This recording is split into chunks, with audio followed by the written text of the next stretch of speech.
So for those who've been questioning and asking how to join these live discussions on a weekly basis, there is a Telegram group which you can join. And in this Telegram group, you'll receive a link to this live meeting every week, typically Monday at 8 o'clock GMT, sometimes Tuesdays. So if you want to join future discussions, the future panels, click on the link below or go to Telegram at a book club, Telegram at a book club, and you'll be able to receive notification for the weekly discussions.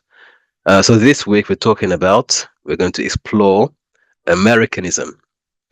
Americanism. So it's a quite interesting topic because, as we know, the American society, the American culture, the American political establishment, the American way has influenced pretty much everything globally. Every nation on earth has some form of influence or has been influenced somehow, either culturally speaking, or through political engagement, or through military engagement, by the American way. So Americanism is something that has underlined much of the modern Muslim experience, and we want to be able to engage with that in a more critical but also constructive way. I'm sure we're all familiar with scenes of Muslims in the Muslim world waving American flags and burning American flags. Or if we can recall in the 80s when Khomeini of Iran described America as the great Satan. America, as we call it, is oftentimes at the end of every single discussion when it comes to what is wrong with the Muslim world. The incursions, the endless wars and conflicts can at some point be attributed back to America. So we want to really analyze and treat this topic. But I thought it most appropriate actually to look at one of the most controversial, influential, and impactful ideologues of the 20th century in the Muslim world, Sayyid Qutb. Sayyid Qutb, which may a name that rings many bells across in many places, for many reasons as well. Sayyid Qutb actually wrote an essay which was later published, America min al-dakhil, America from inside.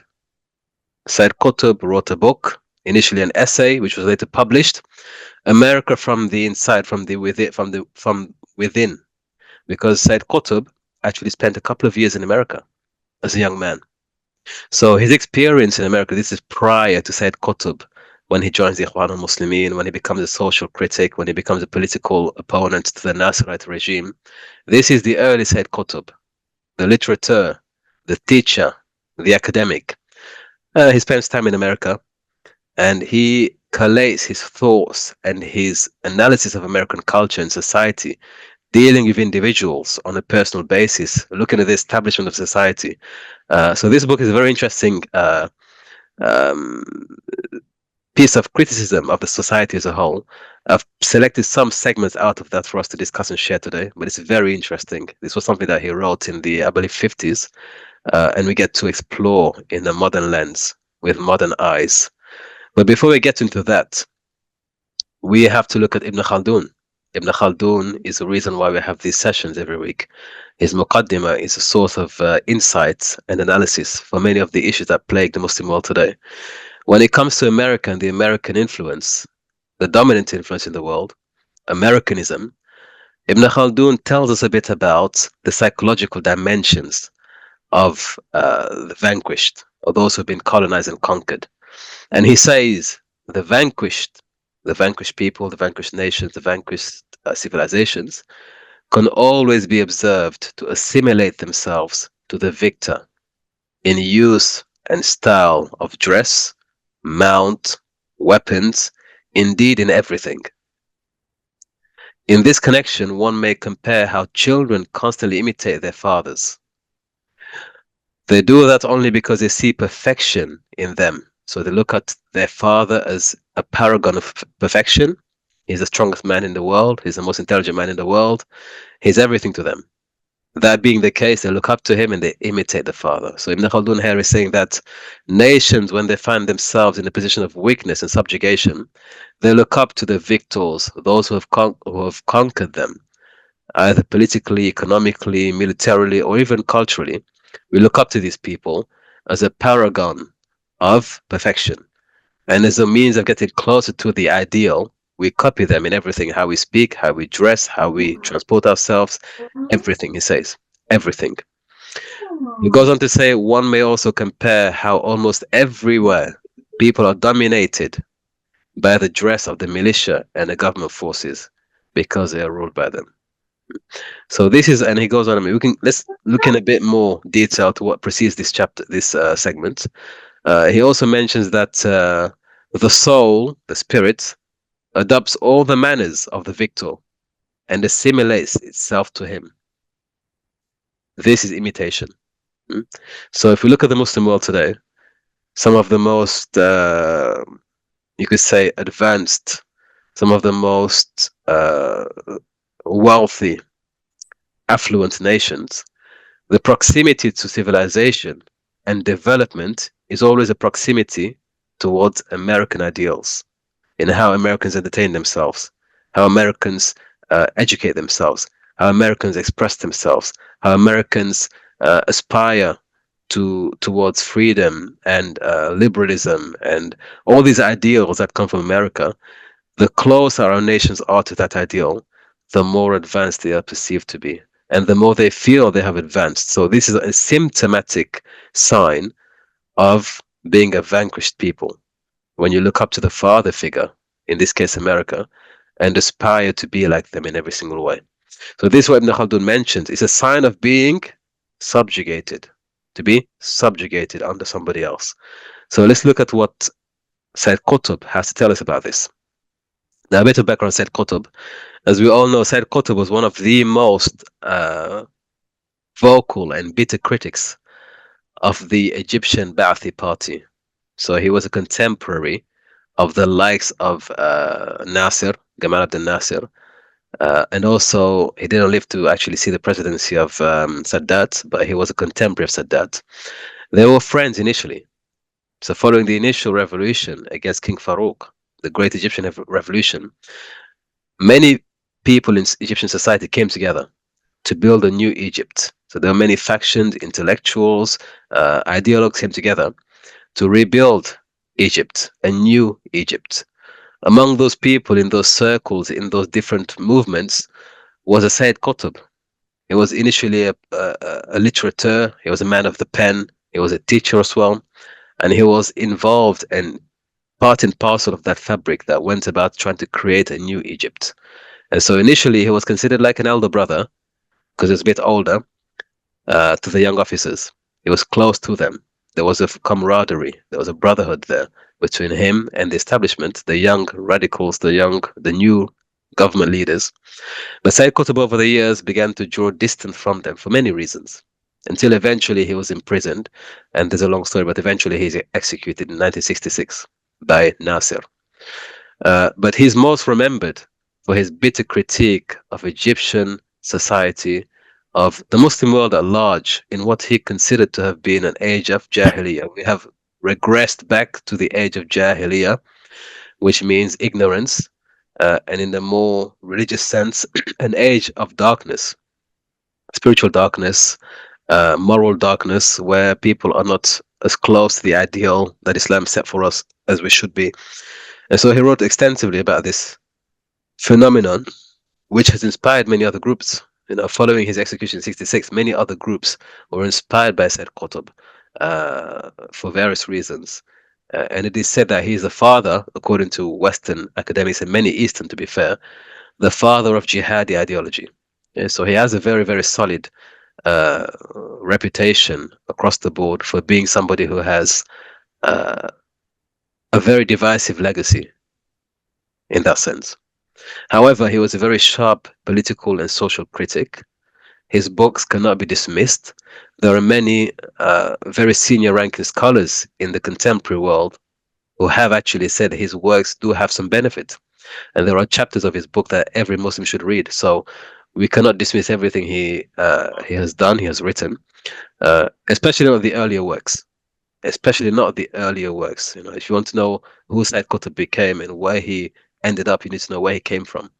So in 1948, being a teacher by profession, the Egyptian administration sent him abroad to study.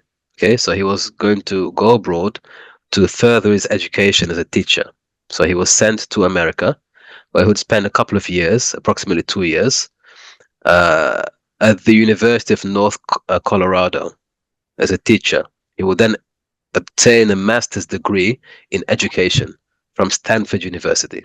Okay, so Stanford University had a graduate called Sayyid Qutb once, okay, in 1950. He would then return back to Egypt, and there he would continue writing and working, but eventually he would fall within the fold and the circle of the Ikhwan al-Muslimin, and then things happen after that. We don't have time to get into all of that, but essentially we want to focus on the 2 years he spent in America between 48 and 50, his experiences, his insight in what ultimately culminated in the book known as America min al-Dakhil, America from the inside. America from the inside. If I can request that we silence, so we silence the mics. Right. So we're going to look into this book now, inshallah, and read some of the interesting. Yeah. Can we just silence the apologies?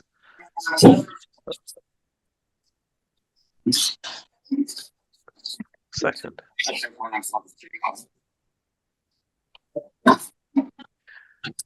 Oh yeah. So we're going to read this interesting piece of literature, and together as a group, we're going to have a discussion, inshallah. Right. So the America I have seen. Oftentimes, when you hear Muslims, critics, ideologues, intellects from the East, they talk of America as a land of immorality, a wicked land. You can compare it often to the biblical figure of Jezebel, the Jezebel spirit, or the woman of Babylon. I won't mention, but the woman of Babylon, okay, who represents decadence, a decadent society, a wicked, evil spirit, and the spirit of decadence, essentially. So America is oftentimes presented this way by ideologues across the world when they're not, for example, in the West, in the Far East, or in the Middle East. They may describe America in these terms, but very often, very seldom do you find them writing from a first-person experience, as in, I've lived in America, I'm writing about lived experience. So Sayyid Qutb's work here is of immense value because he's writing it from the insider's view. He's writing it from America, from somebody who's actually been in America, how he sees America. Okay? So he carries us along on his journey. There are many amazing insights, actually, very interesting takes he makes, but we'll only select a few today. Given the space of time we have, we can't explore everything. So Sayyid Qutb in 51, he talks about human values in America. So he talks of America's share of human values. Okay, and here he says, "I fear that the wheel of life will have turned, and the book of time will have closed, and America will have added nothing, or next to nothing, to the account of morals that distinguish man from object, and indeed mankind from animals." Yeah. Then he goes on to say, most of the value of civilization. I need to mute some mics here. Most of the value of civilizations lay in what universal truths and worldviews they have attained. Yeah. So Sayyid Qutb says, I fear, it's quite poetic actually, that the wheel of life will have turned, and the book of time will have closed, and America will have added nothing, or next to nothing, to the account of morals and that distinguish man from object, and indeed mankind from animals. So in other words, he's describing a society that has almost no moral fiber, no value to add when it comes to morality and ethics. And he says, we may be running out of time here. There's nothing so far that proves that America has been a force of moral virtue in the world. And he fears that the book may close, the chapter may close on this civilization, and it would have contributed nothing towards values, social values. Now, it's quite strange and ironic in 2024. America is the standard bearer, the torch bearer, okay, the flag bearer of human rights. They are the people, the nation that goes around the world advocating and at times at gunpoint imposing democracy upon other nations and equality and women's rights and liberation and freedom of speech and press. So it's quite interesting that Sayyid Qutb said, actually, I don't think they have an ounce, not much to contribute towards values and morality in the world. And I fear that it may be difficult even to distinguish man and object or man and animal nature based on the society that he witnessed firsthand. Then he goes on to mention what makes civilization valuable is that they have universal truths, okay, and worldviews. That's what makes a civilization great. The value of civilization is not in material wealth and assets. It is in the truths, the universal truths that they contribute to the world. Uh, does anyone think that this observation is valuable, is valid? Is it a fair assessment? Or can we say that perhaps he was a bit too harsh on how he judged American civilization and culture to say that it had pretty much nothing to offer in terms of values and morality? Any Americans on the call? Any Americans on the call want to chime in? Yes, some of them.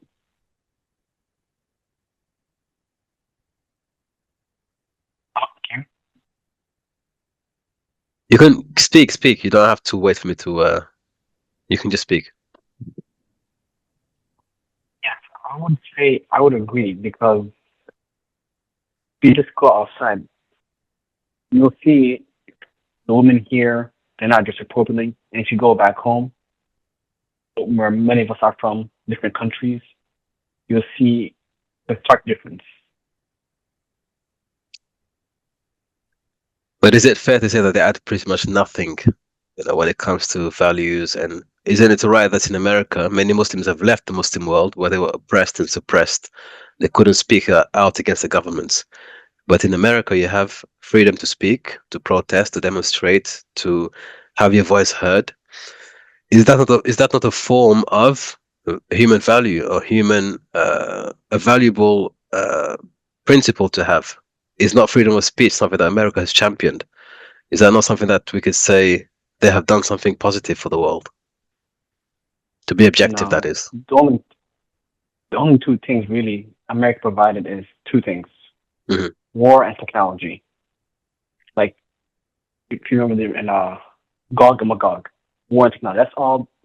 But even China, which is the greater evil, or you can look at Russia, which is the great evil. You can just look at Russia. It only invaded right now one country, Ukraine, and China right now is only interested in what Taiwan, where you see United States, and just in the last 20, 30 years since 9/11, how many those countries they invade? You have Iraq, you have Afghanistan, and even you should go even before that. Countless more countries they invaded. But I'm going to be the angel's advocate here. Go Hi, ahead, Bismillah. brother, can I speak? Of course you can speak. I want you to Can you speak, hear me please. clearly? Very well, very well.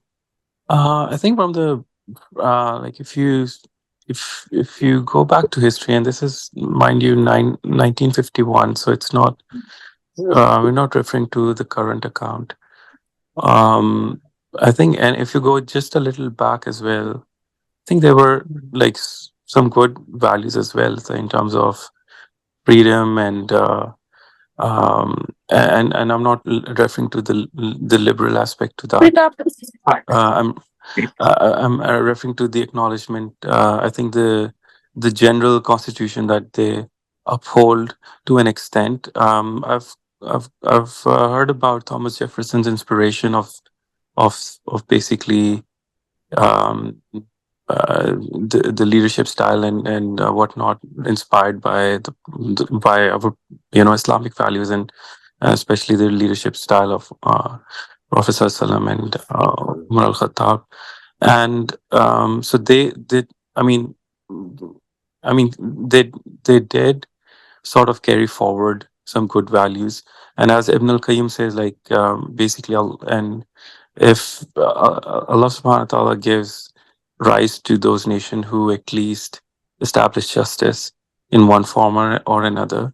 Right now, of course, it's crumbling down. It's a fair kind of analysis. I think the rise of America is testament to some good values. I can't really, at a granular level, I can't really point to specific ones, but I'm just laying out the general principles. That's a good contribution. Does anyone else have something to add to that, or maybe to counter? Yeah, I I had was gonna. something. Oh, sorry. Do you want to go ahead first, brother? No, you go ahead, please. It'll be quick. I just wanted to. I was listening to what everybody was saying. I think that it's an opinion of mine, and perhaps it's biased because I'm a born Canadian and I'm also a revert, although I live close to the border of the United States. Um, that I often think that people's evaluation of the West in general, specifically the United States, though, is often bogged down by perhaps some emotion and trying to make America into a symbol of what is wrong with the rest of the world without necessarily considering the amount of benefits that we've all gained from here. For example, like this group here, as a book club exists because of the West in some degree. When we're talking about Sayyid Qutb, the Ikhwan al-Muslimin is able to exist today and to push its ideas still because of the West and its other organizations, Muslim American Society or Muslim Association of Canada, etc. Ummatics Institute. These things exist because of the West and the society that the West creates and the values it pushes, and also it's allowed Muslims to be in a space where, like I say, we're not bogged down by the rest of the harsh politics that are going on in the East, and we can think freely and develop new ideas that can help the rest of the Muslims from over here. I think that if Sayyid Qutb was alive in 2024, I haven't read this essay, but I've read Milestones and a lot of his tafsir. Um, I think if he was alive in 2024, he wouldn't have written this, seeing what benefit it has brought ideas like his. So that's my contribution. Barakallahu feekum. I really like that contribution. It makes us think. As I said earlier on. Hello. Yeah, Bismillah. Bismillah. Can I? Walaikum salam. Can I say something? Of course you can. I don't have much to say for now, although I have a lot of things to say because I have just recently been awakened by the contributions of the United States and the rest of the West collectively, and the influence that it has had all around the world. For example, if you want to speak militarily, I understand what the whoever just spoke said. We are not condemning the West entirely, although they have contributed like technologically and some form of maybe I don't know human rights, freedom of speech, and all of that things that have actually in my opinion they actually have some kind of sad effect. Like it is good in some part, but it's not also good in some part. Like in this country, I live in the United States. If you arise right now to protest and to demonstrate against something that the government is actually um is doing something bad about maybe a group of people or a group of religious people, and you protesting and you speaking up against it, I guarantee you are not gonna get scot free. You are not gonna get away with it. For our brother who's speaking from Canada, I'm sure that you have seen some videos since the conflict between Israel and Palestine. You have seen the videos of the uprising of the young Americans who are speaking up about what's going on in the Holy Land. Do you know what's the response from the government? While they're going around the world speaking about democracy and freedom of speech and liberation of women and all of the rest, do you know what's going on here in the United States? There is no freedom of speech. It's just a dust in our asses. When you get up to speak about something that actually matters, about human rights, speaking against the aggression and the destruction and everything that's against human rights and and a way of life. For example, Islam. Because like if I can see, as far as I can see, everything that's going on in the world right now is a war against religion. It's a war against genuine religion. It's not only Islam, it's also Orthodox Christianity, which is the Christians who are actually striving to follow Jesus, alayhi salam.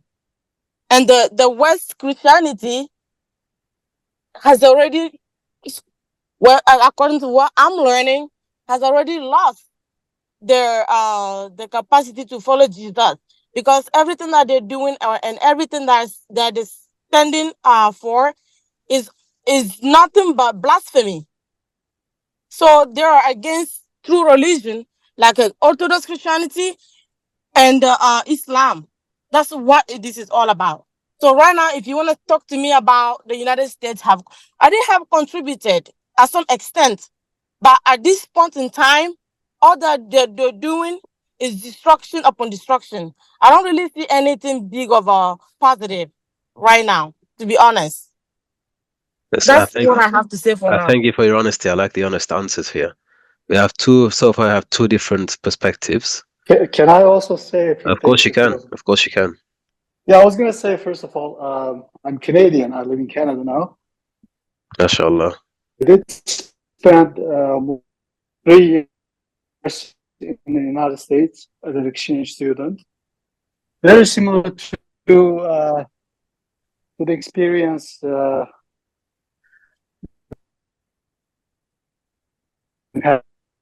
the ways come back and promote similar values and ethics that they have back in my country. What I found, my experience was that the United States was very tolerant. I'm talking about late 1990s, early 2000. It was very tolerant. MSAs were active. People could practice, could preach. And believe it or not, in my home country, in Uzbekistan, I could not openly practice my religion. But I could do it in the United States with all of its negatives. So it looks like US has a very strong civic human values that they have achieved over the past 200 years, over many struggles, including the ending of segregation and apartheid in the United States in the 60s. But the same values that they promote outside of the United States borders doesn't apply. So US has two faces. One is domestic face, which is humane, and the other is imperial face, which is external to the United States. That's all I have to say. That's a very good contribution there. Very, very good. Thank you for sharing that, Brother Always. Assalamu alaikum. Wa alaikum salam. Jazakallah khair for today's session.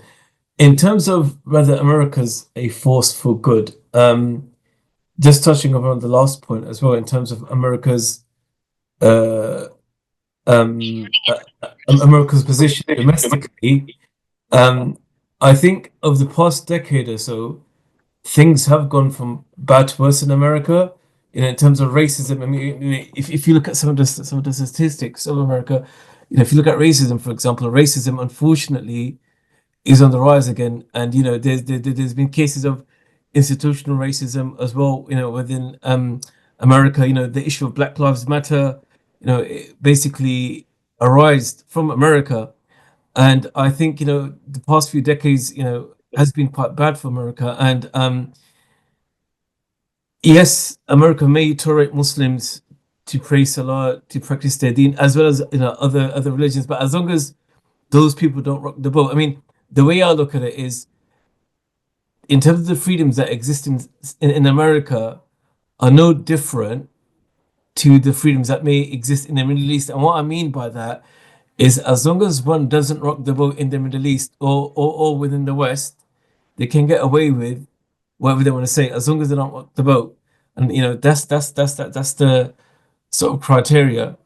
The other aspect in terms of globally, whether America's force for good, over the past sort of 6-7 decades, when America's been the supreme superpower of the world, there's been endless wars, there's been chaos. The past 100 years, there's been 2 world wars as well. And this chaos and the two world wars that we've seen, I think, is due to capitalism. The capitalist West, unfortunately, have obviously gained power, and they've used this power to exploit the world and to exploit the poorer nations. And we're seeing that play. We're seeing that being played out in front of us. And yeah, so as a result of that, I don't think America is a force for good. And even a lot of Americans, even a lot of non-Muslims, are starting to see that now as well. And I really do think the world needs to see an alternative. I think an alternative world order based on justice is needed. And just going back to America's sort of domestic scene, if you look recently, Joe Biden pardoned his son-in-law, and now Trump's going to come to power. He's the president elect at the moment, but when he comes to power, it seems that he's going to pardon himself as well, despite the cases that that he has. And it's astonishing that No integrity. Oh, I think there's a bit of background noise. No, continue. I'll just finish on this point. It's astonishing that America wants to be this, beacon of so-called justice, so-called, values, etc. Despite that, they have a person, i.e., in the name of Donald Trump, right?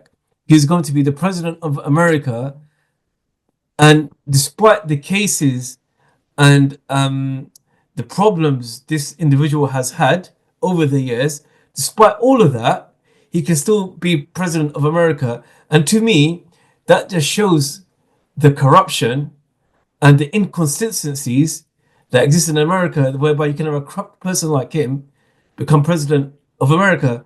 And one could argue that is probably the most powerful position in the world. And that just goes to show, isn't it, that how broken and fragmented American society is, that it allows a corrupt person like the likes of President Trump to become president of the USA. And I think that says a lot about America. I totally Hey, brother, I have a sorry. contribution. Yeah, Bismillah. I was gonna say I totally agree with Awais. Am I saying your name right?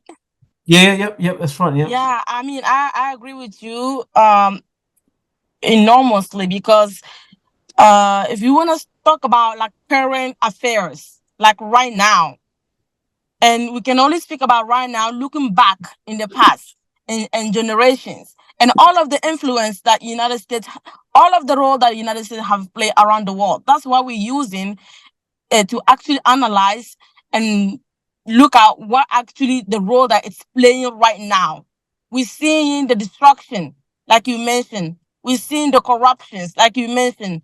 We're seeing the aggression and the dominance, just occupations around the world. It's always about the United States and its interests. It's never about let's improve human life, let's improve the society, let's help this nation or this state develop in a way that will be in the best interest of the population of that state. No, when the United States go to a country, it goes there with its own interest. It's never about a win-and-win situation for the United States. It's either I have to win big, and it's I have to win big. If I have to look at, for example, like the global south, like they call it, look at the Latin countries like Venezuela, countries like Cuba. Look at all of that. Generations upon generation of oppression upon oppression of these people. We have to look at all of that. We have to look collectively. What is the influence that these people who call themselves the most powerful and militarily and financially dominating the world, what is that they have contributed around the world that we actually have to give them credit for that? That's all I wanted to add. I think going back to the American and the Western world in general and their lack of ethical value goes back to the one of the things that Muhammad Asad said. He said the West and European became the champions of everything anti-religious, and I think that's really what it is, and also the inheritance of the the Roman civilization, which is utterly materialistic attitude as regards to human life. This is a quotation from his book directly, and I think that's Muhammad Asad's diagnosis to the issue. Jazakallah khair. Barakallahu feekum. Brother Hamza has his hands up. Brother Hamza. Okay, so we have had some interesting. Okay, Sister Mahrin. Can you hear me fine? I'm driving. Very well, very well. Just don't crash, please. Yeah. Yeah, I've got my hands free. It's fine. I was just gonna say, I think like overall, my perception of America is that they're great salespeople because they know how to export everything. And they use culture for that. Because I'm in Australia, but I had a lot of American influence, like through the Hollywood mainly, I would say, in my life, but also like how we live and how our places are designed. We've taken our suburbs are based on the car, like this model of the American suburb, which relies on a car. And so that, that invention of the car itself, and then everything that followed from there was a big part of how our lives were lived, basically. So yeah, I would say that they know how to export culture and how to dominate that. And it's not just like it's not just, there is an American way as well, but what I mean, like they also have subcultures like African Americans and also Latino Americans, and they sort of, I guess, show that there's a bit of diversity in Americanness, so everyone can have a part, but then they use it to their advantage. I guess the downside is, and I think Brother Awais, maybe he mentioned at the point about capitalism, I think a lot of it has to do with that underlying ideology, because capitalism relies on the individual to be someone who's charitable, to actually help others. Because capitalism, ideally, it doesn't want government intervention to regulate markets. He wants the market to decide what needs to be done where, and the market is supreme in everything. So that's one of the reasons why we see such a big divide in the rich and the poor in America, and there's homelessness. And yeah, I think that's sort of where I would summarize it at. Like, because I know Islam is not opposed to capitalism, but I guess we have like an ethical code that you still have to hold yourself accountable, but there is something there, and that requires faith. And capitalism doesn't. It says that the individual is self-interested, that you're going to live to maximize your self-interest. So I think it's this ideology beneath this American way of life as well that has an influence on what we see. So that's my contribution. Barakallahu feeki. Have a few more people. Brother Ismail. Brother Yusario. Yusario, so I can't pronounce it. Bismillah, assalamu alaikum. I was just gonna say one thing. Well, Sayyid Qutb made this analysis back in 1951. So I think we have to also look at how things were in America at the time, and also how America started with this. Like, didn't really start for something too great. It started mostly and separated itself from Britain because of money issues and tax. So from the get-go, its ideology was based around money and power. So that's always been the case with America. When you look at the founding fathers, they didn't necessarily do things for human rights in terms of, like, let's say, slaves, because they didn't think this was the economic way to go. And when Abraham Lincoln came about, he didn't remove the slavery in America because it was a human rights thing. He did it because he thought economically it wasn't no longer sustainable. So each and every step of the way, Americans behave in a way where money is their system of worship, right? If you don't play the game trying to make money, then you will be on the losing side. And it doesn't really matter, even things of free speech and human rights. Back in 1951, this is before the civil rights movement. So I'm not sure, like, if you went up out in the streets and protested, you wouldn't necessarily have a good time if you happen to have black skin. So the reality is that wasn't even present back then when Sayyid Qutb made that analysis. So did America actually bring about change, moral changes for society? I think he's correct in saying that no, because really America doesn't really care about that, quite frankly. Excellent. Anyone else? Yeah, I was gonna say one more thing, if that's okay. Of course you can. Of course.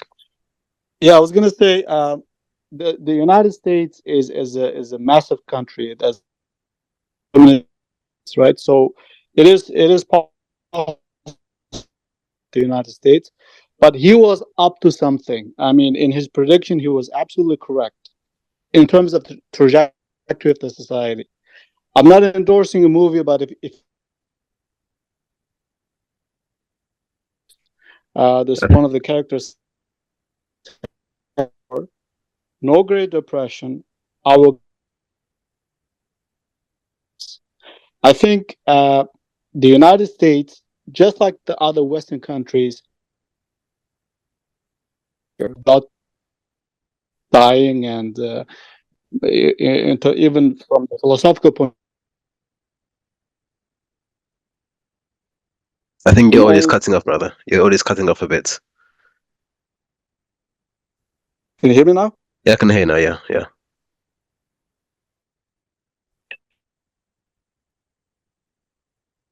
The states and the spirituality from their lives, I think that is the core of the problem, and that's what Sayyid Qutb was probably referring to. Barakallahu fikum. We'll take two more. There's a bit more to read. Let's take two more. Brother Faiz and then Brother Azaya. Yeah, assalamu alaikum, brother.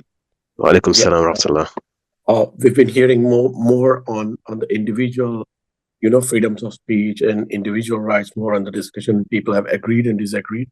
But I think this write-up was more on the level of the society at large. So I don't see any value addition in family values or family structure. We've seen collapse in the West. So I think he's on point when he wrote these things and he foresaw what was going to happen.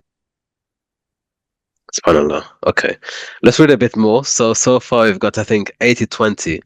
The group agrees with Sayyid Qutb that there's very little moral input from America in terms of civilization, and that it has kind of failed that test at the civilizational level.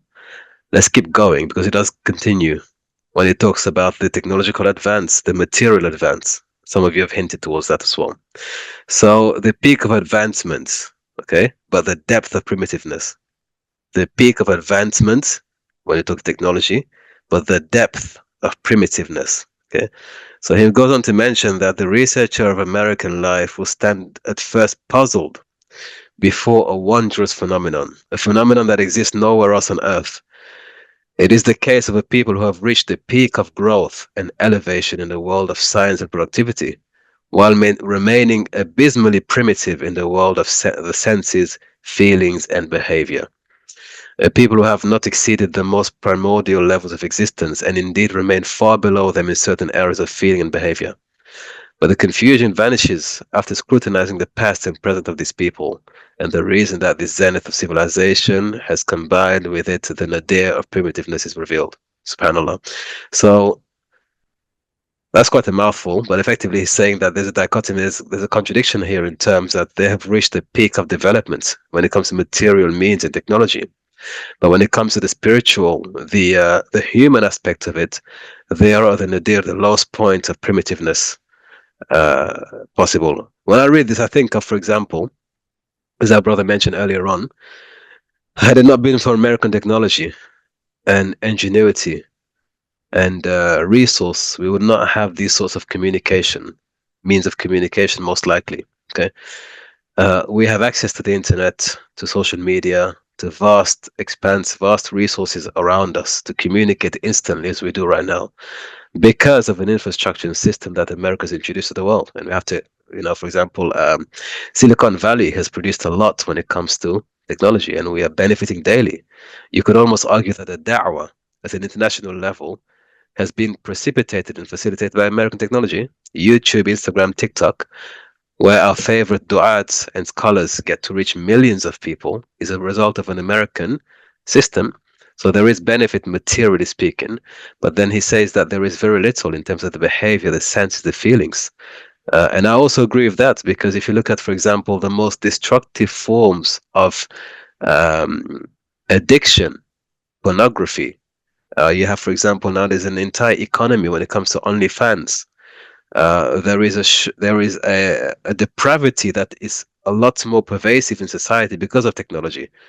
Children are being hooked, adults are being hooked, gambling, pornography, violence, decadent behavior. All of this is far more powerful now because of technology. So we have reached a level where there is a very powerful device we all have in our hands, but the same powerful device is a powerful destructive force as well. So he's right in the sense that, yes, we can celebrate the great inventions that technology has brought to us through American hands. But at the same time, if you look at the problems that have arisen as a result of that, we are barely scratching at the surface of a civilization at that level. I don't think there has been a time in written history where we have had so much exposure to so much corruption and so much depravity so easily. So he talks of the peak of development, but the depth of depravity. And I think, again, we all just consider how much harm these forms have brought to us, societally speaking. We could potentially agree with what he has said. But then he goes on to mention the deformed birth of the American man. So now he's looking at the individual. Having described the society and the system of America, he goes to the individual level. So he says, in America, man was born with science and thus believed in it alone. In fact, he only believed in one kind of science, and that was applied science. Since he received nature as an untamed, stubborn virgin and fought to build his homeland with his bare hands, applied science was the greatest ally in his violent struggle. This is quite a poetic. So nature was a stubborn virgin that America had to effectively force itself onto. But science was an accomplice in doing that. So he found that science enabled him to subdue nature. Okay, science reached out to him with effective tools for creating, building, organizing, and producing. So the American citizen, the American man, the American product of society is somebody who is heavily, heavily invested in technology. That's all he knows. Okay, so technology is built in the psyche of the American, and it helped make life easier to subdue the natural impulse and the natural order of things. And so for him, this is a deformity rather than something to be proud of. So technology effectively has almost stunted the growth of the American man rather than help him flourish in nature. What do you think about this so far when it comes to technology? How he's described technology as effectively a sort of evil, although we could admire and acknowledge the levels that American society has taken technology.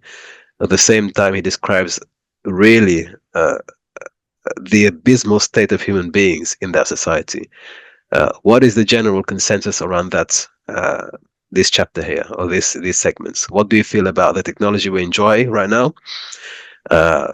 Has America produced something positive for the world, or is this another source of concern for the world at large? Bismillah. Will I go ahead? Yeah, of course, of course. Exactly. Just on technology, yes, obviously, I guess, the past 4 or 5 decades, there's been massive technological advancements, which has helped mankind. There's no doubt about that. But I would say, in terms of those technological advancements, the foundations of those technological advancements did emanate from Muslims, but that's a different discussion, and we can discuss that another time. But I think for me, if I look at the current day and age, yes, there's been technological advancements, but the capitalist West has failed to address problems that we face. What I mean by that is if we look at social problems, for example, in the West, yes, technologically they may have advanced, but from a social point of view, they've regressed massively. Breakdown in families, it's a huge problem in the West. Drug addiction, single mothers, kids basically, you don't have fathers. These are huge problems in the West, and unfortunately, the Western world or the capitalist world, despite how advanced they've become in technology, have failed to address these problems. And if anything, these problems are getting worse. And I was looking at a stat the other day. If you look at the population growth within Europe, it's decreasing. It is. I think they say to replace your population, the birth rate of a nation needs to be 2.2 children per household, and within Western Europe it's less than that, which means there's more people dying in Europe and the West than there are babies coming into the world, within the Western world. So their populations are declining in the West. So yeah, I think the Western world has failed to address social problems, whereas Islam, on the other hand, Islam has solutions to all these social problems. And that's why, despite there being problems within the Muslim world, from a social point of view, I would say the Muslim world is a lot more stronger and better. And I'm not saying, don't get me wrong, there's huge problems in our Muslim countries, but from a social aspect, I would say the Muslim world is doing better than the Western world. Jazakallah khair. Barakallah fik. Any Americans want to push back on that one? Any American want to push back on that one? Sister Mehreen, in the meantime. Sister Mehreen. So I think similar to what the brother was saying, it's, humans, we don't actually need a lot to have a decent quality of life, and technology, they only advance it so they can constantly improve quality of life. And like any developed society, that's what they're doing because they've already reached the peak. All they can do is continue to offer you luxuries. So, there's a lot of real problems even in developed countries. Like that's why I guess we notice injustices more as well, because we see the different application of law to different enforcement to different groups of people within society. But overall, technology could be used to benefit people who are actually in need, but that's not going to really help growth if you're looking at it from like a capitalist point of view. So there's actually a author, his name is he's written something it's called Walden. I can't remember the author's name, but he's English, I think he's English or American, and he writes about this, and he says, he retreated to the forest or the farmland, and that's where he lived his life, and his chapters based on, it's called Economy, and he's basically talks about this and explains that you don't need a lot to actually have a good quality of life. So I think a lot of the advancements we've seen have also been like social technology. So things like, Facebook and Instagram, all of these grew rapidly, like the phone evolved rapidly, and these means of, impacting our social, I guess I'm going to just stick to calling it social advancements or social technology.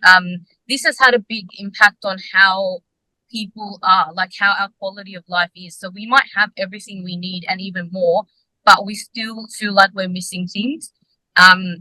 So yeah, I think that this is something that's evolved, that's new, and the metaverse conversation probably will also be another step. That's something in the works. So yeah, I hope that sort of made sense. But we were answering whether technology has been positive or bad. Yeah, so he mentioned that this is at the height, but at the same time, the humanity or the individual is deformed. He's kind of distant from nature. He needs technology for everything. He's not really, he's not a one with nature. It's more of a criticism, Yeah, and so that accepting a metaverse would become, and even like the gaming world, it really shows you how that's something that's become a reality. like so many people live their lives in the gaming world and not the real world. So yeah, I would agree with that. Excellent. Barakallahu Fiki. Anyone else? I just wanted to ask a rhetorical question, Ustad, if that's okay. Yeah, of course you can. Just to add to what Sister Maharim was saying, again, despite all the technological advancements that we have, do these technological advancements provide true happiness? And I guess that question is debatable, but in my opinion, I don't think all these technological advancements that we have provide true happiness. I think there's other things in life that give happiness other than technology. So, such as, for example, our deen, remembering Allah subhanahu wa ta'ala, gives me happiness. Spending time with my family gives me happiness. And I guess the capitalist West may not view these things as providing happiness, because the capitalist West has, when I say the capitalist West, I don't mean everyone. I'm talking about those shakers and movers, the influentials, that have, i.e. the powers that be, within the West. They may define happiness as having lots of money, having all the technology in the world. That may be happiness for them. But despite that, we know there's millionaires, billionaires in the West, who are not happy. And there's lots of research that's been done on this. Just because someone has lots of technology and money doesn't necessarily mean that they're happy. And I think, there's other things in life which provide happiness. Like I said, in the worship of Allah subhanahu wa ta'ala, spending time with your family. These are some things that are tangible and give one true happiness. Barakallahu Fikum. Any final statements before we move on quickly? Yeah, I think what he's said does need some balance as well, because the technology that's currently available right now has also improved the lives of many people across the world. So, for example, you can go to Mecca to do pilgrimage very easily, and whereas in the past, to take a pilgrimage to Mecca would be very difficult journey. Some people might not have made it back alive even. So there does need to be a bit of balance as well. That there is technology which is also used to complement the deen, and it can be used to benefit dawah as well. So there's also two sides to the story. Thank you. Thank you. Can I say something? Of course you can. Of course you can. No, I just wanted to add something to what the brother just said, that technology has helped a lot, and one of the benefits is when you go to do your to the Med to do the pilgrimage. I think that although it has helped in that way, it also has actually have a lot of disadvantages. Like, for example, most people now when they go, they're not actually going to perform Hajj. They just go for like social media and take videos. They're now more concentrate on actually doing what actually took them there, to concentrate in the prayers and to actually, because you don't know when you perform, you don't know whether Allah is going to accept it or not. So you should have that kind of a fear in your heart to actually put all of your time and effort and not be distracted with your phone and videos. Because what I think is going on right now is, I think it's not more about pilgrimage than about social media influence. People just go there for videos and pictures. As far as I can tell, that's what I see. I don't see a lot of niyah to actually perform that prayer in a way that used to be. It used to be more legitimate in the past. People go there and they actually, when they go to do it. They don't go there to be distracted with the phone and other videos and all of that. That's what I want to say. Barakallahu Fiki. Barakallahu Fiki. I concur with the sister, because I've been to Haram when they didn't allow the cameras and it was more spiritual. But now, you want to go to the Rauda in Medina? 5 years ago, you could just walk in, pray 2 rakats, do your ziyarah, and move out. Right now, due to technology and a lot of people coming in for quote unquote social media and picnic, whatever you want to say, You have to book a slot to visit the Rauda now.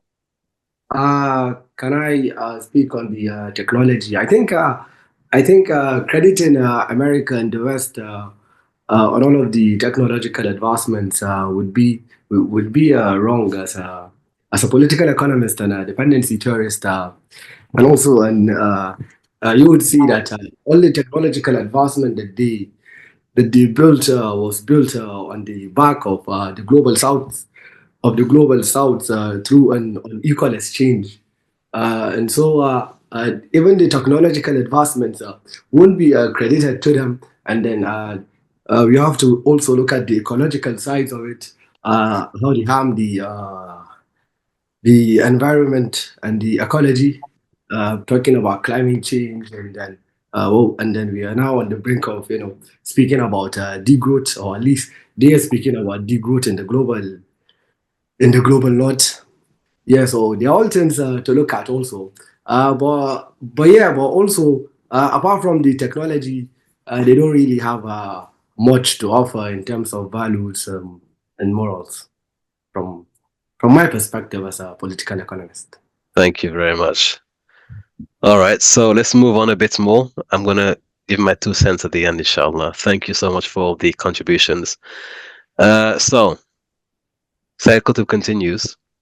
So now we've discussed America's society, American technological advance. Now the issue of peace and war. As we know, this is probably the mantelpiece when it comes to American foreign policy, peace and war. So Sayyid Qutb 51 says, and with this primitive spirit, the American people follow the struggles of groups and parties, and the struggles of nations and peoples. I cannot fathom how this strange illusion that Americans love peace took root in the world, especially in the East. Now, this is very, very, very, very, very, very relevant to what's happening today in Syria. As we know, the American establishment has stood forth as a potential ally, at least somebody who, as a group of people, want to endorse the incoming government and have spoken positively as far up until now, in a way, in favor of the liberation of Syria. Said Qutb says here that the American people, with their primitive spirits, like to follow struggles of people abroad, like to follow struggles, like to help the underdogs, like to cheer the underdogs. And that may appear as a sign of loving peace and wanting peace, but as far as he's concerned, it's an illusion. And he's surprised that people in the East fall for this illusion. It's strange. It's an illusion that people in the East, especially, are still falling for the illusion that America is about peace and about helping people and liberate people. So this is something that we can discuss at length. But then he mentions the other side of the coin, which is hunger.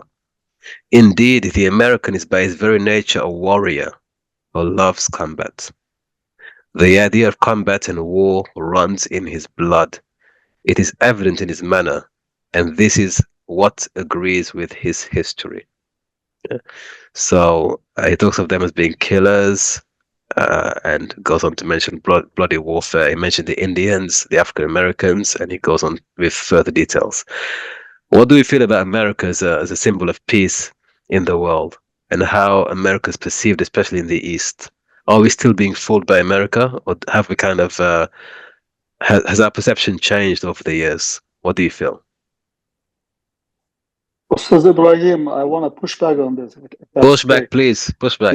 Yeah. I mean, I'm watching now your Umayyad dynasty series, and I can see it early on in the early Umayyad dynasty. Our rulers, despite having Islam, were as imperialist as America is today. You mentioned in one of the classes they imposed jizya on Muslims who converted to Islam. Yes. And they were collecting zakat at the same time. So I don't think we should be so naive to expect so much from an empire. Right? By nature, it's an empire. So we have to cut them some slack. Good pushback. Anyone else want to push back on that one?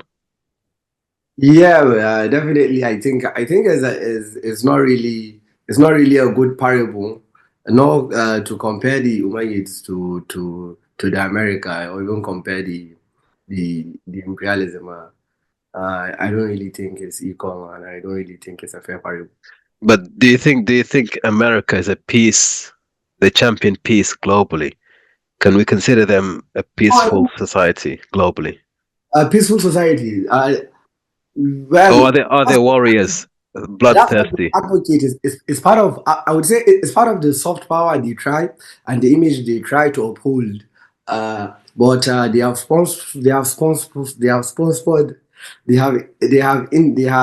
started and sponsored a lot of wars and proxy wars and all of that. But that's the image they try to uphold. Although I would say with their stance on the Palestinian war that has been gaining traction. I mean that bill is is losing value, but it's still what they try to uphold and the image they try to get as the promoters of democracy, and the upholders of justice. Yeah, basically. No, Excellent.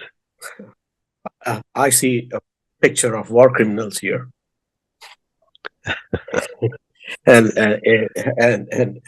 for the peace that they are exporting, I would spell it as PIECE. That's what they're making this world into pieces, Mm. and they are exporting. Like I can read the last sentence in here. Then they all sought against the original inhabitants of the land, and they almost finished the Red Indians. They are just there in some corners of the North American region, and that's the idea behind their strong support to Israel here. The same colonization mindset.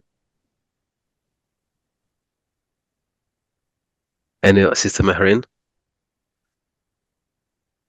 I think just referring, like thinking about the Eastern world, I see sometimes, or I sense like, and I can't speak about every place, but it's like the people, like the majority of the people, not the government. They're waiting for some sort of savior. Like a lot of people, they don't, they might take initiative, but there's always this idea that something's going to go wrong, because there's corruption at higher levels. And I know this seems like a very generic, a simple point, but it's something that affects the psyche of the population who live in the country. So, if you look at America in contrast, people there are confident. They think, you can strive and you can achieve whatever you want. They have a very different mentality. So I really think that this, the colonization that happened before the nation states were created, it had a long lasting impact, because I think if we're looking at 1951, that's only a few years after the creation of nation states. It's there's a lot of, I guess, trauma and fear that maybe the Eastern world had just come out of, and they were used to help fight wars for people who they were not a part of, and people who they had subjugated them. So it's almost like everything that they had known and knew was destroyed a long time ago. So yeah, how they get out of that, I think, like, I'm talking about one country, like if you look at Imran Khan, for instance, in Pakistan, the population got behind him because they saw someone who was like fearless. He didn't care what happened to him, and because of his courage and his bravery, the people woke up and they said they'll support him. But then we've seen what happened to him, and we had US intervention there as well, and he's still imprisoned. So yeah, I think when we look at peace and stability and why America has this perception that they are so-called peace lovers and the examples of peace, maybe it has a lot to do with the creation of the UN, nation states, who has veto power, which countries are given prominence, and that's something that still lasts till today. So yeah, I don't think that they are they're just good at putting up facades, and people can see it, but they don't know how to provide a different alternative. Excellent. Okay, so let's go on to the final slide. All right, so we've ended there. All right, so I'm going to give a bit of counter narratives here. I think it's too easy for us to just lay into America. I will say that America, despite all of its shortcomings, at least has let me just stop sharing here. What makes America different to other nations is there is at least some form of the ideal is alive, right? Yes, you may have to protest in America and be arrested, but at least the idea that you can protest exists, right? There are many nations in the world today where just the idea that you can protest is beyond possibility. You can't even begin to think about protesting, right? But the American way of life has granted many people even the idea that they can protest. It's possible to, for example, speak out against governments while living in America. It's possible to be a vocal anti-establishment advocate and still be in America. There are many parts of the Muslim world, in the world generally, where just saying something remotely critical about the government can have you taken away overnight. All right. So yes, it's not a perfect society. It is by far no means, it's not a haven, but there is at least an ideal that is kept alive. And I would say to the Muslims on the call, all of us, America is driven by money. Let's be honest, which society on earth is driven by love? You name me a nation on earth today that operates purely on love of the other. They don't exist. All good. Name me a nation that exists purely for love. That the government, the establishment is driven by love, yeah, love of humanity, love of people. Unfortunately, governments need money, societies need money, people need salaries, a living wage. When the economy is strong, we can discuss other issues. When the economy is weak, Cuba, I mean, depends who you ask. Depends who you ask. Cuba is not a haven for everyone. It's not for a haven for everyone. Depends who you ask, right?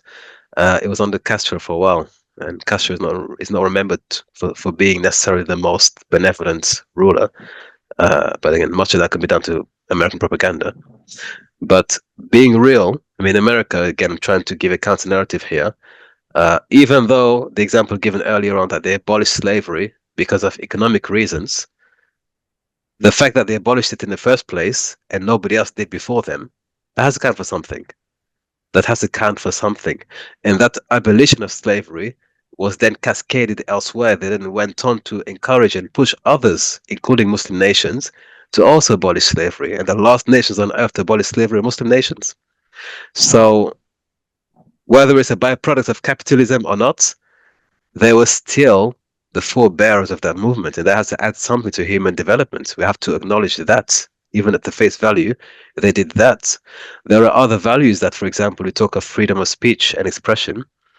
Again, there are double standards, there are loopholes in the system, but we can acknowledge that there is freedom of speech. You can see somebody go on national television in America and mock Trump.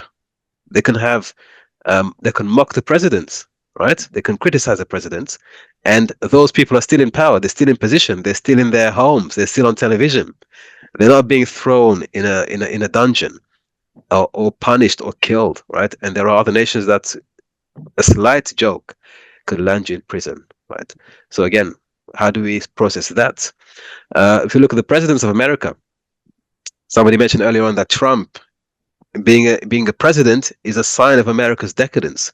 I could argue that actually it's a sign of America's equality, because you have in his presidential run a black woman, right, who was running. So that's a female running for presidency in the nation, in the world's most powerful nation. In the previous, there was also another woman running for presidency. There was an African man, a black man, who was a president for 2 terms. So at the highest level of office, you have this diversity in race and gender.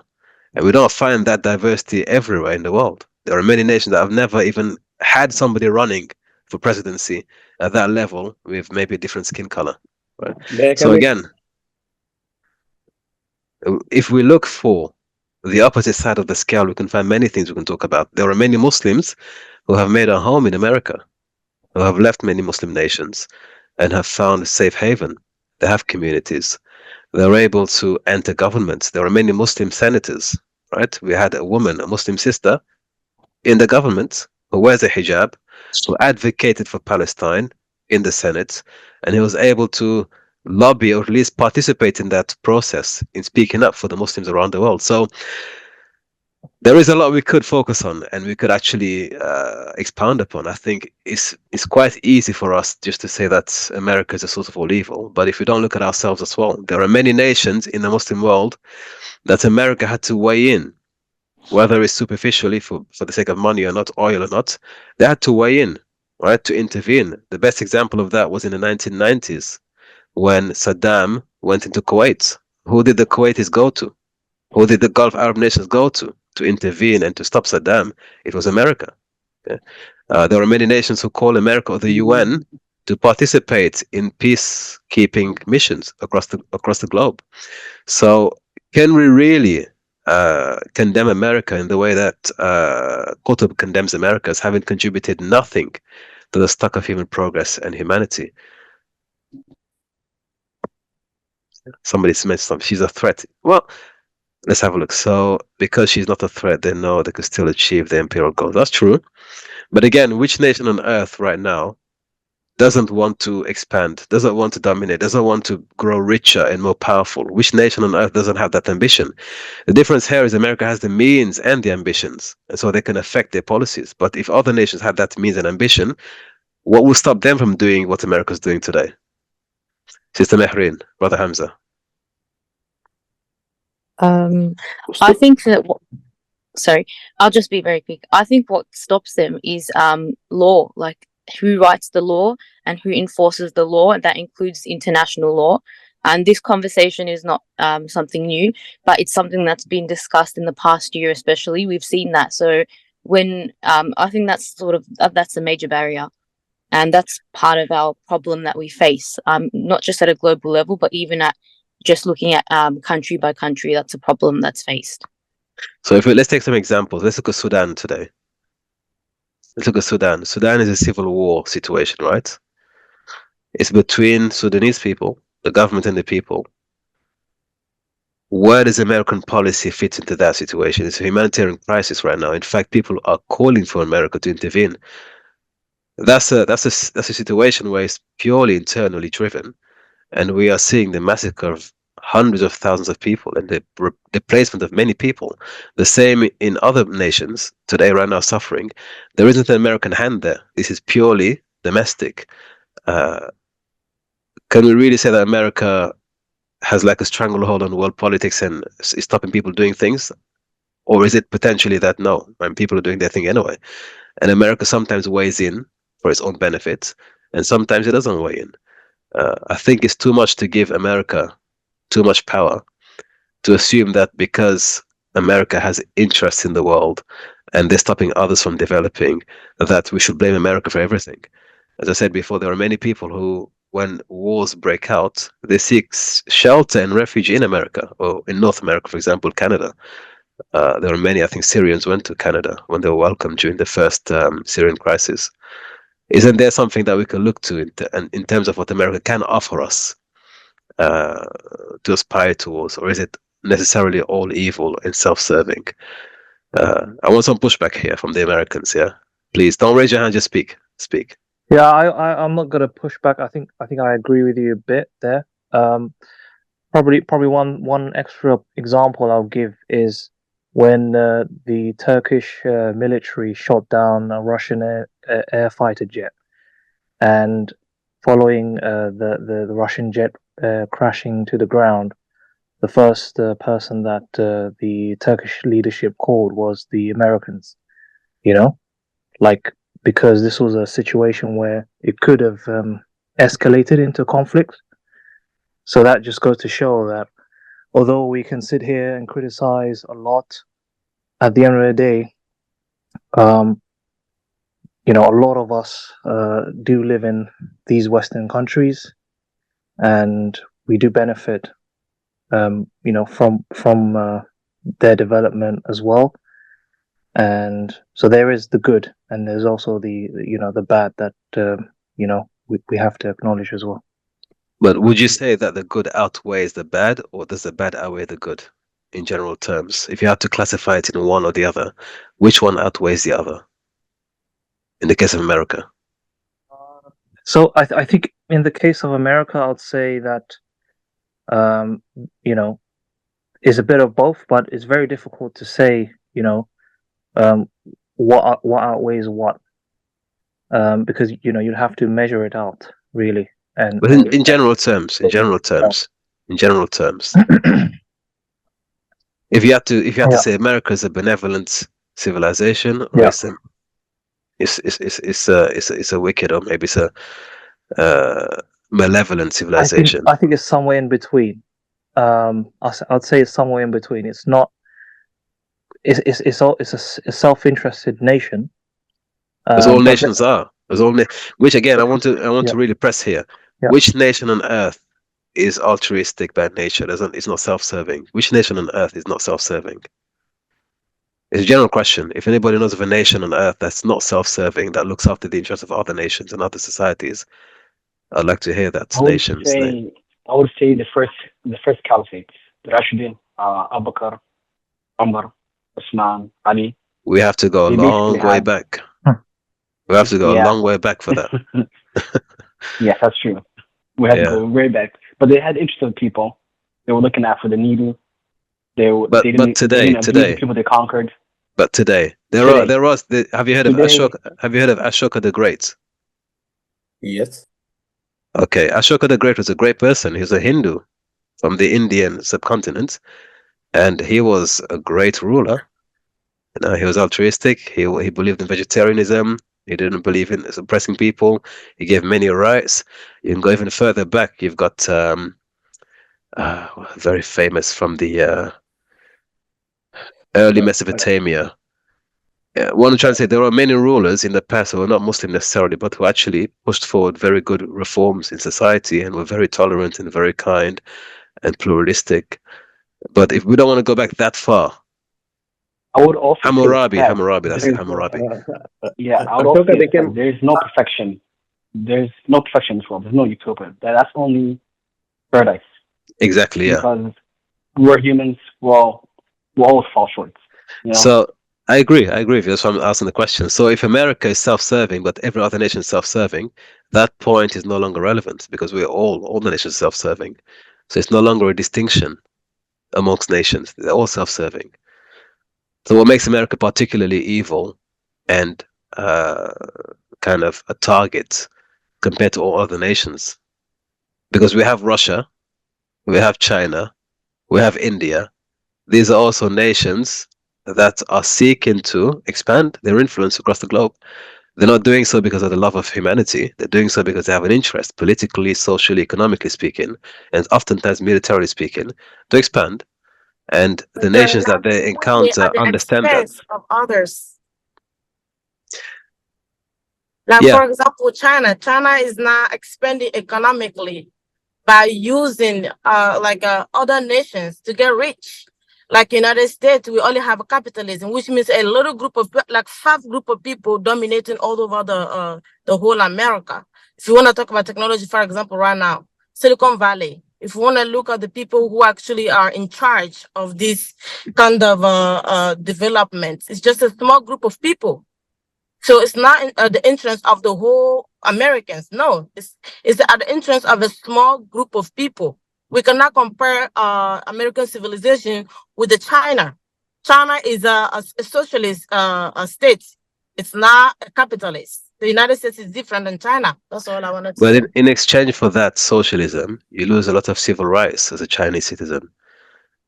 There's an expense, an exchange. There is an exchange. The Chinese state has a lot more influence on the individual person and their expression than America would have, for example. There's a lot more freedom for the individual, at least the perceived freedom, than in China, for example. Likewise, there are many African nations where there is an oligopoly. There are 2 or 3 families that run the entire show and that have all the revenues from all the oil produce, So that again is something that can be applied to many nations. We can see people who have control of much of the industry and who maintain the riches in their own family. Whereas it should be actually in theory should be spread for the society to benefit from. So how is America different to other nations in that sense? You could say at the very least, despite this corruption, this oligarchy, this technocracy, there is still a general good because society is being developed. There are roads, there are infrastructure, there is education, there is basic healthcare, there is a standard of living that is maintained regardless of the corruption that may be there, which is present everywhere else.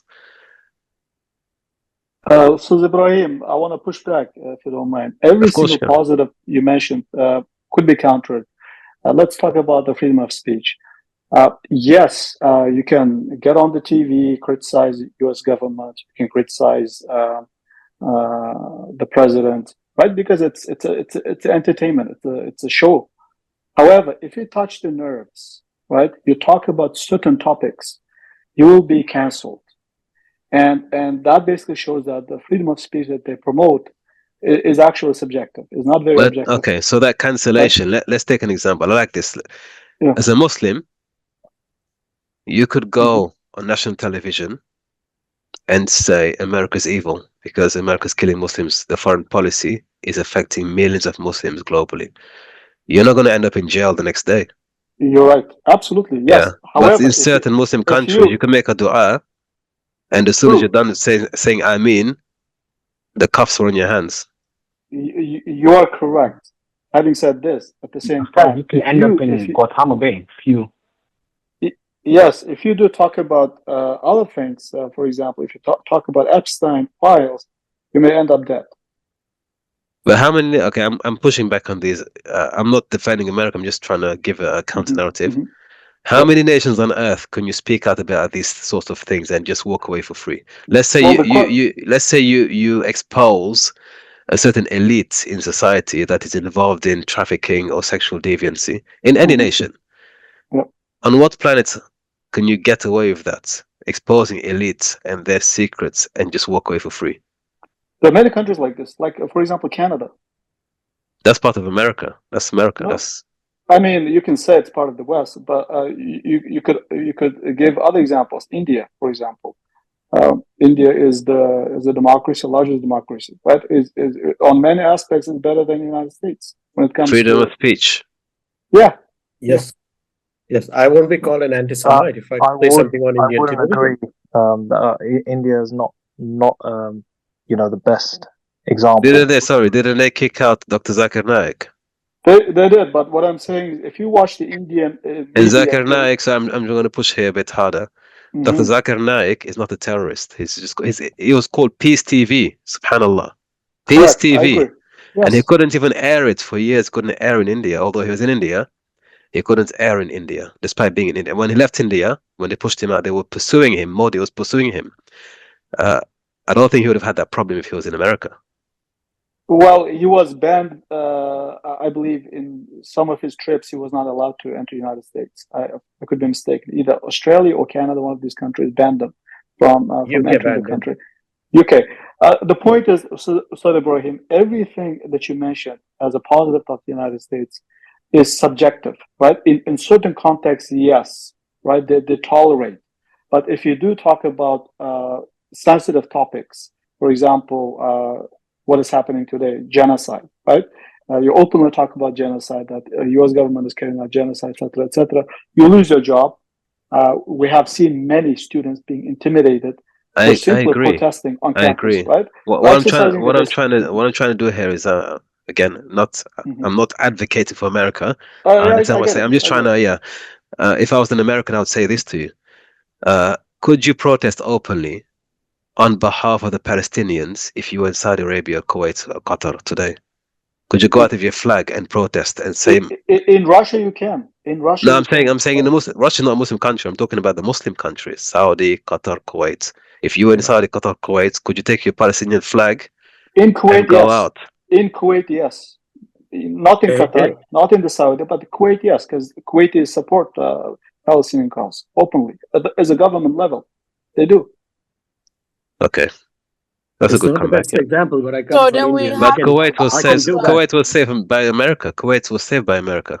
If it wasn't for America, Kuwait would be a district in Iraq today. You're right, Ustaz Ibrahim. The point you made is, I agree with you that these governments, the organizations, they are immoral organizations. They are the creatures of human beings, right? So we cannot expect morality from them. They will behave what is in their best interest. If the United States is misbehaving, it is our fault because we are weak as Muslims. They are violating our rights. If they are strong, it is not their fault. If we are weak, it is our fault. So the reason why we're being pushed around, the reason why we are being oppressed is because we are not united. It's because we are not strong. That is the bottom line. So essentially, it's not America's fault, then, is it? It's more of an us problem, not a them problem. If I'm hearing it properly. I think this is the case. Yes. Okay, so then can we say that the Muslims are externalizing their own weakness and projecting onto America, rather than looking into the mirror and saying, actually, we're the problem here? No, it's not actually just America. You gave the example of Zakir Naik. I think weakness of Muslims, India exploited that. So would you say that so what I'm trying to say is that America has many problems, but maybe, potentially, maybe we are projecting onto America what is already inherent in our societies. We're just offloading onto America and saying they're the bad guys, but in reality, as our brother said eloquently, if we were in a good position, they would not be able to have that influence over us to begin with. It's only because we are in a bad position that they have that influence over us. And so my answer was, then it's not a them problem, it's an us problem. Is it also because of like populist culture? Because now public voices and opinions matter. So if there's someone influential, they can easily create a movement and try to like overthrow governments. Like it ties in with the revolution points you've been making. So it's now like we don't have the tolerance or ability to hear a different view.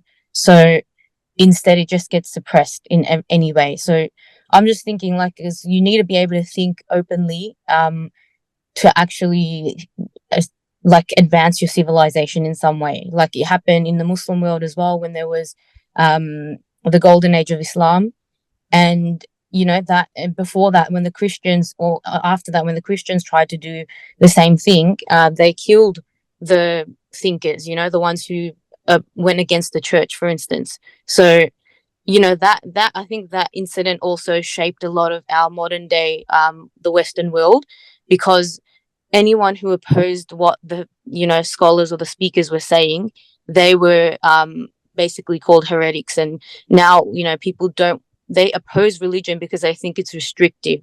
But anyways, what I'm getting at is not religion specifically. I'm talking about the influence of ideas on people and how they can actually lead to a change in authority. And that's part of democracy is something where that matters. Like your vote matters. Well, that's what we're told, if you vote in a block. So I would tie it into that. The other point I wanted to make, which is a bit different, is about Ibn Khaldun's cycle. So he talks about the rise and the fall. So with America, we haven't seen a fall in a very, very long time. And what I think is they fight wars in other countries and destabilize it so that they can maintain their own, their falls are happening outside the country. They're not happening in the country. The ones in the country are very small compared to the falls that are happening outside that they are creating, they're part of, and they're keeping constant. The other thing about war is that it is what has led to a lot of advancements in technology for our modern world. That's so true. Even the inventions of satellites, it was for spying. So this idea of how can I beat my enemy, how can I keep an eye on my enemy, is what led to advancements in science and technology. And now obviously if that's how you're going to be doing your business and making yourself grow, and for a capitalist that's no issue because you don't care about the cost of advancing or increasing your profit. So they have to show that on the human side they do care. So they have human rights, and they have they go and speak at the UN, and they're supposed to be defenders of it. So they have this sort of PR campaign happening at the same time to expand their business elsewhere. So, they've thought of it from every angle, it's covered.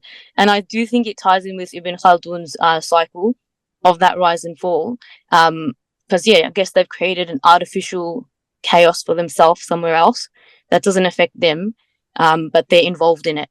So, because that's what unites people. When you have like a common enemy, you have a common battle to fight. So that's what I would say. Absolutely. So paradise at home, hell everywhere else, basically. How about the human rights of Dr. Afia Siddiqui? I was listening to her lawyer yesterday. Where are the human rights for her children? They killed a 6-year-old baby when they kidnapped her and gave her other 2 children to be adopted by quote unquote white Christian families to be raised there. And she's still under detention. And they Where was she abducted her. detained? Where did they capture her? In which country? They captured her in Pakistan. They bribed the Okay. Pakistani. So my that question time. would be, you know the question coming after that, right? Yeah. I'll give you the whole story. They kidnapped her in Pakistan, Karachi. They took her to Kabul, and then she was I'm detained telling in you, Cuba. No, the they have question, no the question, And all, morality, the, and the that's what's question is, how did they important. manage to take her, a citizen? Do you think a Pakistani secret service or officer could enter America? as And yeah, per the lawyer, they paid the government $70,000 okay. to So kidnap whose her. fault is that? Whose fault is that, really? If we're honest. Yeah, it's the government's fault of Pakistan. So it's an us problem. How about the human values that you uphold? You kidnap her and you keep her in subhuman conditions for decades now. That's true, but again, do you think a Pakistani government unit can take an American woman from America and take her to Pakistan and do the same thing? At a government level, they wouldn't be able to do that, yeah. They So cannot. again, the failure there is not that America's doing this, is that it's able to do it. There's complicity on our side as well. Brother Hamza. Yeah, even if Sheikh Ibrahim, Ustaz Ibrahim, I was going to say, I'm asking myself a question. Why would Sayyid Qutb write this article, right? Perhaps he was under the impression before he went to the United States that the United States is a beacon of democracy. Yeah. Is a country full of morality. But, well, that was the narrative that we were preached by the occupying forces, colonial powers.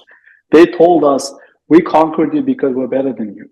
Mm-hmm. We are more educated, we're more cultured, we are more civilized. You lost because you're backward. But if we look at the counter arguments that are written by several historians, one of them is author of a book called Guns, Germs, and Steel, The Fates of Human Societies for the Last 13,000 years, Jared Byman. He argues that societies, the advanced societies could lose to very simple backward societies, like the Mongols invaded advanced, sophisticated Baghdad, right? Baghdad was the center of the human civilization at the time. They were most advanced society across the entire globe. How could they lose to such a backward part of the world? I think we have to understand the rationale behind why Sayyid Qutb wrote the book or wrote the article. At the same time, we have to have a counter narratives to the Western narratives that we became weak not because of you, but because you're stronger than us. We became weak because we lost our path and our ways. When I say our ways, I mean not following the Sharia, forgetting our traditions, giving up our ethics as collective people. And our leaders represent us. They are, sample from our community. I would agree with that 100%. I'd agree 100% with that. I think there's a lot of introspection to be made here, that why is it possible that one of our own citizens can be taken from our own land by a foreign agency? No amount of money should be able to afford that privilege. No amount of money should be able to afford that privilege. Something went wrong, clearly, internally before it became a problem externally. So in as much as we can say America, and they are culpable for what has happened to our sister Afia, may Allah give her, they've sentenced her for 80 years, I think, in jail. We also have to ask the question, how did they manage to transport her out of Pakistan into America to begin with? The first culprit there would be us, our own governments, who can't even safeguard the safety of a citizen. So we have to begin at home first before we can look externally. Otherwise, just go ahead. It's Just also going back like to your earlier point, Mr. Ibrahim, about colonial system. nation in the modern day and age is driven by love, and you're right. In the modern day and age, given the current world order, which is based on greed, unfortunately, nations, when they do anything or any act, it will be based on greed. There's no doubt about that. But I think if we go back in history, I mean, we don't have to go a long way back. Just a few centuries ago, I was just reading some stuff recently. So when the Europeans discover America, around the 1500s, what's interesting is that the colonial powers, France and Britain emerges on the scene as well. The Spanish, the French, yeah, they start colonizing America, whereas the Ottomans don't colonize America. And why doesn't the Ottomans colonize America? The reason for that is, and again, just for the record, I'm not saying the Ottomans were perfect. They had their faults, but ultimately, the Ottomans were driven by Islam. And there's again lots of academics that have written on this. They were driven by Islam, and Islam didn't drive them to become greedy. Islam basically promoted justice. Yeah. Islam basically promoted looking after your citizens. And again, there's lots of examples of where the Ottomans did provide justice. In the 1800s, for example, during the Irish famine, the Ottomans basically sent a whole load of potatoes to rescue the Irish, which the British were against. And I guess for me, ultimately, it comes down to values. Islamic values is completely different to what Western values are. Western values, and yes, there have been technological advancements, which have benefited the world. Not going to dispute that, but ultimately, I think it comes down to values. And unfortunately, the values that are promoted in the world today have caused a lot of misery. Yes, there has been technological advancements, but at the same time, there's been lots of misery. And I think, in my view, I think the misery and the problem that we've seen there, the poverty in the 20th century that we've seen as well, I think a lot of these negatives, one could argue, probably outweigh the positives of the technology. Yeah, absolutely.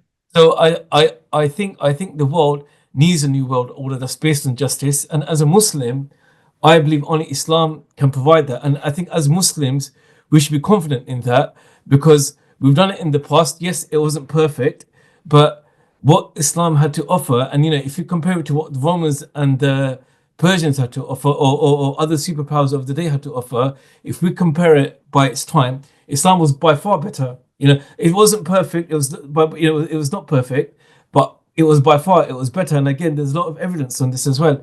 And I just wanted to just finish on this point. Someone mentioned Muhammad Asad. He's written this book, Islam at a Crossroads. It's a fantastic read, and I highly recommend everyone read it. And in there, there's a really profound point that he makes in his book, which is that why is it the Muslim world looks at the West to progress? Rather, the Muslims should look at our own history. We have a fine, glorious history of 1400 years.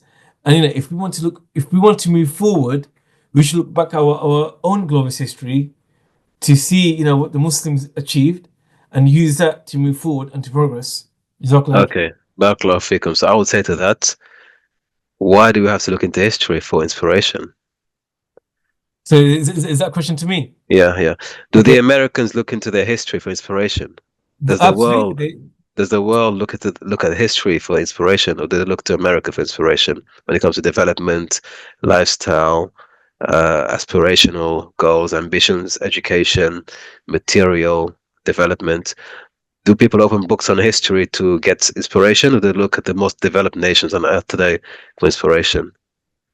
So the Americans, I would say for sure, they do look at their history to move forward. But I think with Muslims, I think we're unique. Yes, I do understand your question about the fact that in the modern day and age, yes, the world will look at America because I guess America is that so-called, in inverted commas, that beacon of light, that so-called beacon of light. So yes, the world will look at America, but I think Muslims are unique in the sense that the history we have that we can look back on, maybe other nations don't have, because the Muslims, Islam has been around for 1400 years, and I would say 90%. But my challenge again, I agree. I'm just doing counter narratives here. Yeah. Why do you have to look back to move forward? Why don't you have something now in the world today that you could look at and others could look at for inspiration? Why do you have to look back 1400 years? Sure. Because of the fact that history gives us a standard that we can judge progress by. That we can use that standard to see whether things would work in the current day and age. So, for example, let's take the Muslim world, isn't it? Yeah. if we look at the past sort of 100, 200 years, the Muslim world's been on a decline, unfortunately. Yeah, it's been on a decline, and what we need to analyze is what worked in our history that gave us unity, that gave us peace, that gave us prosperity. And I think it's important to look at that and to analyze that deeply and to study that as well.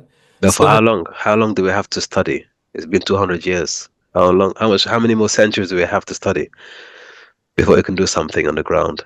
yeah, sure. So what I mean by studying is that we have a blueprint. Islam has given us that blueprint, yeah, and basically it's about studying that blueprint and basically promoting that blueprint, which Islam gives us.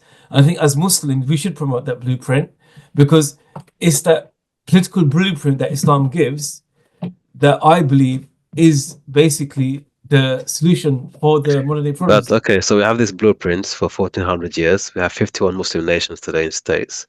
Why is it not being implemented? Why is it not being implemented? I'm trying to get to the heart of it that, okay, we have an idea, we have something great, but why, if it's that great, why is it not being implemented today? Why don't we see it in the world today? Why do we have to look to America as some kind of paragon and kind of aspirational standard for how we should live and have societies? Why is that system not in place today? Because I would say to that the current world order unfortunately doesn't allow that to come to the fore, and the current world order basically has despots and puppet regimes in our countries. And like come back to your point, Ustad Ibrahim, earlier that you alluded to, which I completely agree with. Anyone that talks of Islam, within Muslim countries, unfortunately, they would go down. And there's many scholars, the likes of Sulman al-Auda, Muhammad Musa al-Sharif, from Saudi Arabia, great personalities. And when they've tried to promote Islam, unfortunately, they've been taken away by the authorities.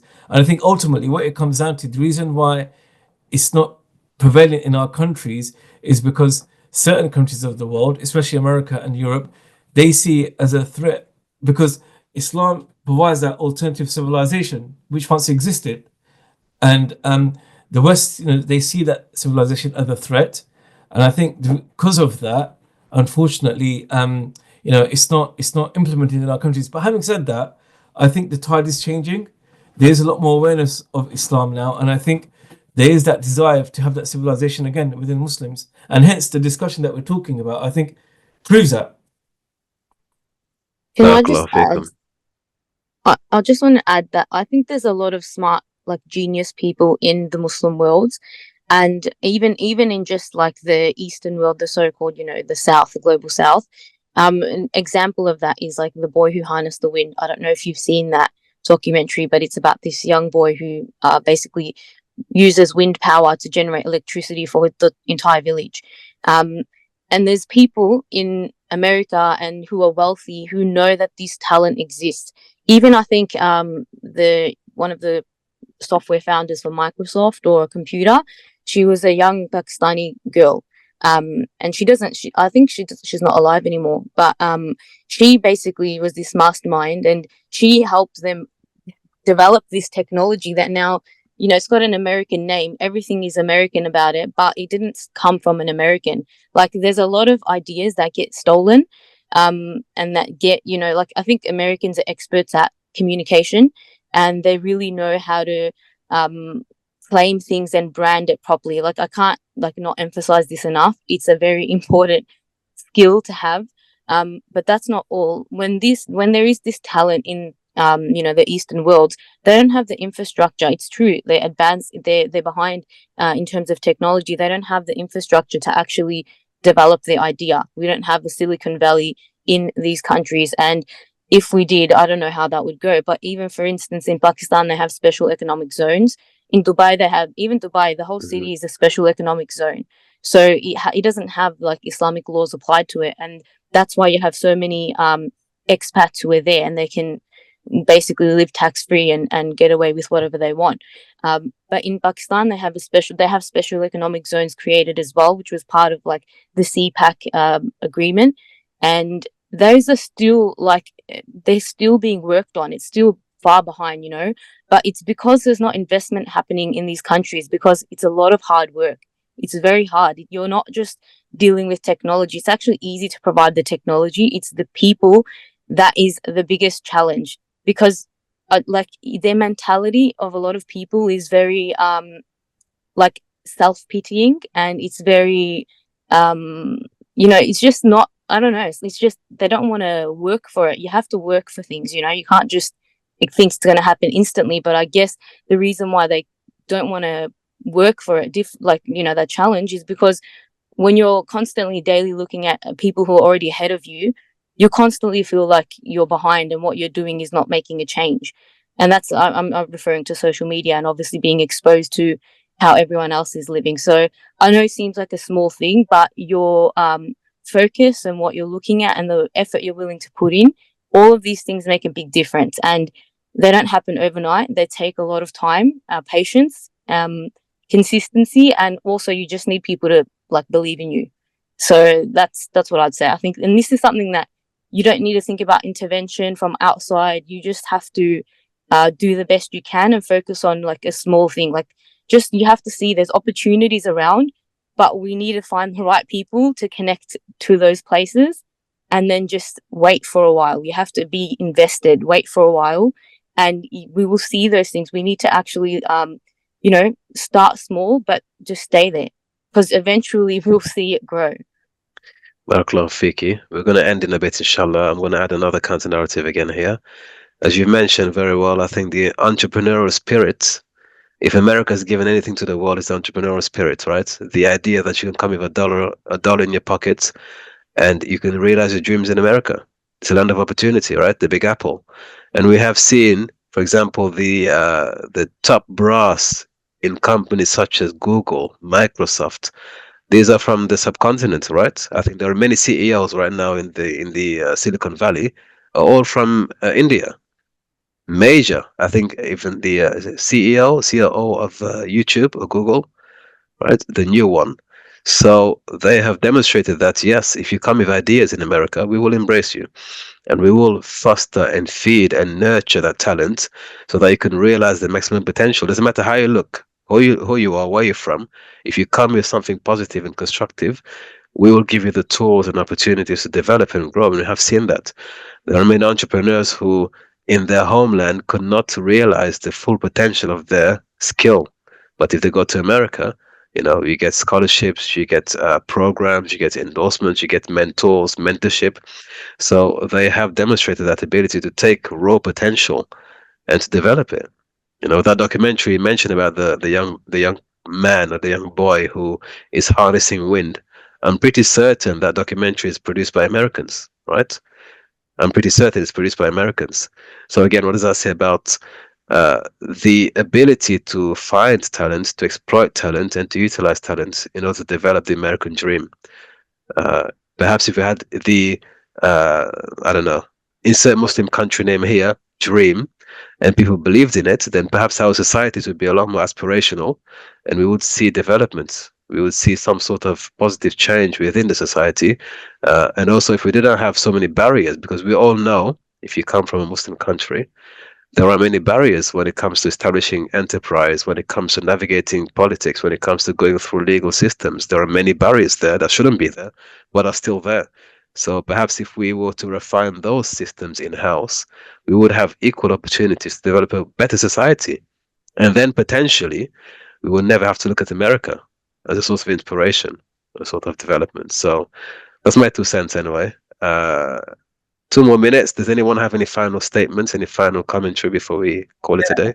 Just a question. I think definitely there is that system at play that is countering the development of the global south. It's the whole system that is in play. So yeah, we need to look inward and counter that system, because most of the global south we are operating on the terms of the global north. We are operating on their blueprint. They already have plans for us which are at play. So those But plans do we have plans for them? not really that I know. We should have plans for them, because I personally, I don't believe that the global north has that much of. They have control in certain aspects, absolutely, because materially speaking, they have an advantage. I don't believe they have the ability to control everything, everywhere, every time. We have agency as well. We have resource. We have a lot of resource. Actually, we have more resources than they have, more Yeah, manpower, more natural resource. resources, We have a lot of resource. our So resources, our powers, whatever we have is in their hands. really, It is really, definitely. Let me tell you. Are you following what's happening in West Africa? Are you from West Africa? Yeah, I am from West Are you Africa. following what's happening in the ECOWAS region? You know, the French being kicked out from Senegal, for example, Mali, and the difference. There's a lot happening right now. There's a lot Yeah, of there are agency. happening but with Mali and Senegal. Oh, all we have to do now, we just have to wait and keep track. I mean, the Americans, they do have a lot on their plate. They do have a lot on their plate right now. I mean, the Malis and the Senegalese, the Mali, the Sahel Federation are doing quite all right. But just take a step back and see, okay, what happened to Thomas Sankara? Yeah. What happened to Yeah. Patrick Lumumba?